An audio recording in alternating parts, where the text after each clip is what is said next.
नाजरीन, उर्दूग्राफी में खुश आमदीद। कैसे हैं आप? आज आपके लिए अंजुम रहबर की एक मुख्तसर गज़ल लेकर आए हैं। मुझे उम्मीद है कि आप पसंद करेंगे।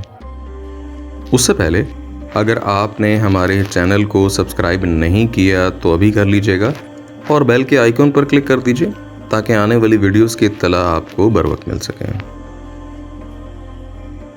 जिनके आंगन में अमीरी का शजर लगता है, उनका हर ऐब ज़माने को हुनर लगता है।